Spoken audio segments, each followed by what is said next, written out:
एक लड़का शादी नहीं कर रहा था, उसकी माँ बोली कि बेटा अब इन हाथों में ताकत नहीं है, झाड़ू नहीं दे पाती हूँ मैं, काम नहीं कर पाती, खाना नहीं बना पाती, कपड़े नहीं धो पाती, तू ब्याह कर ले, बहू आएगी घर में काम करेगी, मुझे आराम मिलेगा।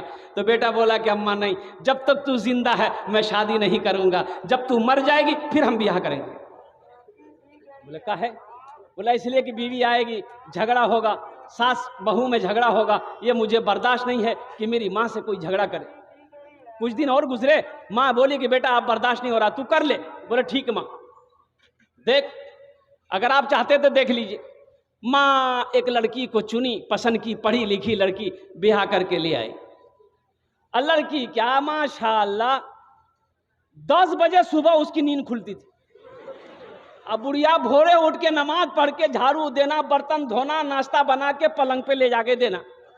वो उठती थी, मार इधर से बरस, मार इधर से बरस करके नाश्ता खा के फिर पलंग में किताब लेके बैठ जाती थी। जब 2-4 दिन हो गया तो उसका बेटा को बोला कि अम्मा उसको बोलो ना, अरे ना काम न करेगी, तुमको आराम करने के लिए ना ब्याह किया हम।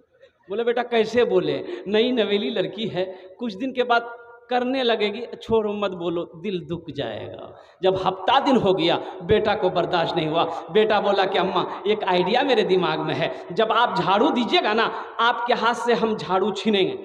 कि अम्मा झाड़ू हम देंगे, आप नहीं दीजिएगा। जब हमको झाड़ू देते हुए देखेगी ना तो वो उसको अच्छा नहीं लगेगा कि मेरे रहते मेरा शौहर झाड़ू दे, तो बर्दाश्त नहीं, वो खुद ब खुद आके झाड़ू देने लगेगी। और जब आप बर्तन धोइएगा, हम जाएंगे बर्तन धोने के लिए, तो वो हमको बर्तन धोते देखेगी तो उसको परेशानी होगी, वो आके बर्तन धो, जो काम में लग जाएगी ना तो फिर लगी जाएगी। बोला ठीक है। माँ झाड़ू दे रही, बेटा आया, बोला कि अम्मा हम देंगे, माँ बोल रही हम देंगे, बेटा बोल रहा हम देंगे। वो देख के सो गए। बर्तन हम धोएंगे, बर्तन हम धोएंगे, बर्तन हम धोएंगे, बर्तन हम धोएंगे, माँ बेटा दोनों बोल रहा। जब हफ्ता दिन हो गया तो वो लड़की एक दिन उठी और दोनों को बुलाई, सासों को बुलाई, शौहर को भी, इधर आइए। दोनों आया, बोला ये क्या झमेला रोजाना रोजाना लगा रखे आप? बोला नहीं झाड़ू बर्तन यही सब का है। तो बोलेगा आप लोग बारी बना लीजिए, कौन किस दिन झाड़ू देगा, कौन किस दिन बर्तन धोएगा।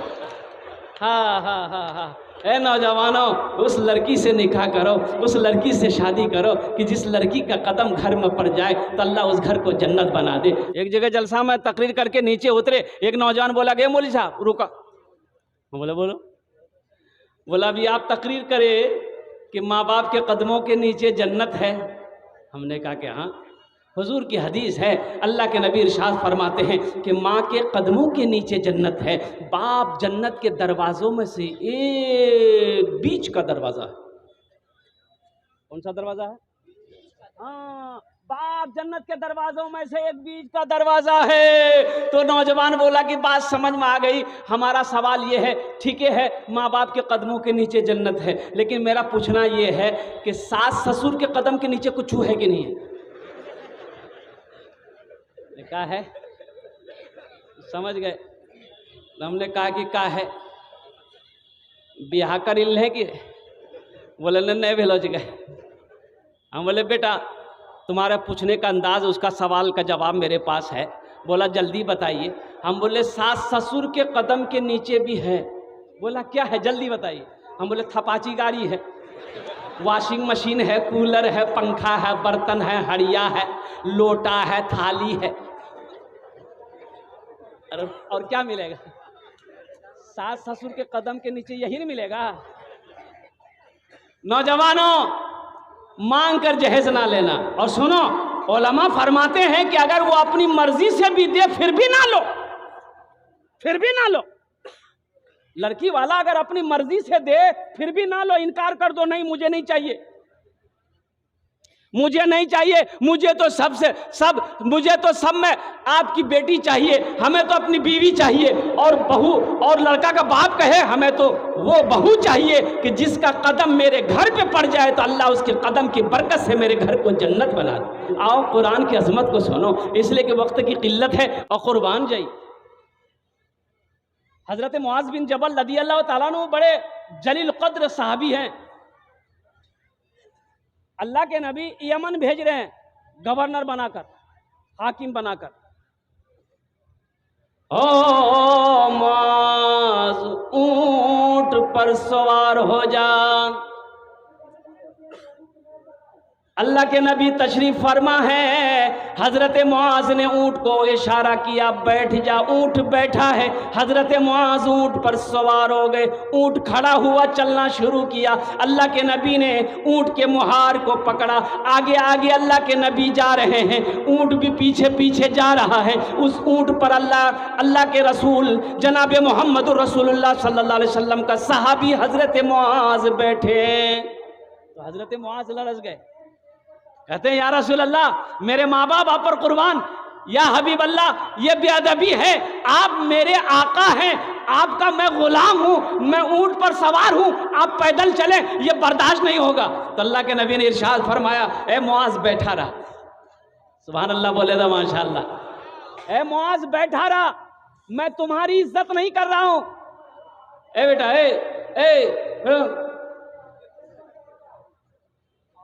ए लग लो जी, सर्दी के मौसम की जगह तकरीर कर दी, नौजवान खड़ा हुआ। मैंने कहा क्या हुआ? बोला है, बोले बैठो। 10 मिनट का फिर खड़ा हुआ। मैंने क्या हुआ? बोला बहुत जोर से लग लो। बोले बैठ जा, कुछ देर और बैठ जा। बैठ गया। कुछ देर का में भी तकरीर ख़त्म हो गई तो देखा बैठा हुआ है, तो अब उसको इशारा की हम जो, बोला नहीं जाएंगे। हमने कहा काहे नहीं जाएगा? बोला अब क्या करने जाएंगे, जो करने जा रहे थे वो यही होगी, अब जाने की जरूरत नहीं है। मुआज बैठा रहा, ए मुआज बैठा रहा। ए मुआज सुनो, हम तुम्हारी इज्जत नहीं कर रहे हैं, तुम्हारे सीने में जो अल्लाह का कुरान है हम उसकी ही इज्जत कर रहे हैं। ए मुआज, जिसके सीने में अल्लाह का कुरान होता है वो अल्लाह का दोस्त होता है। जिसके सीने में अल्लाह का कुरान होता है वो अल्लाह का दोस्त होता है। ये अल्लाह का दोस्त आपके सामने बैठा हुआ है। अल्लाह अकबर कबीरा। अब बताइए, जो इनसे दोस्ती करेगा अल्लाह उससे दोस्ती करेगा कि नहीं करेगा? यो इनसे दोस्ती करेगा, जो इनसे मोहब्बत करेगा, हाफिज कुरान से जो मोहब्बत करेगा अल्लाह उससे मोहब्बत करेगा, और अल्लाह जिससे मोहब्बत करेगा वो जन्नत के अंदर में दाखिल हो, वो जन्नत के अंदर में दाखिल होगा। हाफिज कुरान का बड़ा मकाम है, हशर का मैदान होगा। हजरत मुआज फरमाते हैं, अल्लाह के नबी इरशाद फरमाते हैं कि मुआज, जिसका बेटा हाफिज कुरान हो गया, एक जमात होगी हशर के मैदान में, जिसके सर पे पगड़ी पगड़ी ताज होगा, खूबसूरत ताज। तो अहले महशरियों पूछेंगे अल्लाह के फरिश्तों से कि भाई ये जो जमात है, ये जो टोली है, जमात है, ये लोग कौन है? अंबिया हैं, सालिहीन हैं, सिद्दीकीन हैं, शुहदा हैं, कौन है? तो अल्लाह के फरिश्ते जवाब देंगे, नहीं नहीं नहीं, ये जो जमात देख रहे हैं, जिनके सर पे ताज है, जिनके सर पे पगड़ी है, जिसके सर पे ऐसा ताज है कि जिसकी रोशनी सूरज की रोशनी फीकी पड़ जाए उसके सामने में, ये वो लोग हैं जिनका बेटा दुनिया के अंदर में हाफिज कुरान हुआ है, अल्लाह ने उसके बाप को आज ताज पहनाया है। और कुर्बान जाओ, तो वो लोग हसरत से कहेंगे, काश दुनिया में हम भी अपने बेटे को हाफिज कुरान बनाए होते, आलिम दीन बनाए होते, तो आज अल्लाह ताला हमें भी ताज पहनाए। अल्लाह ताला आज मुझे भी ताज पहनाता।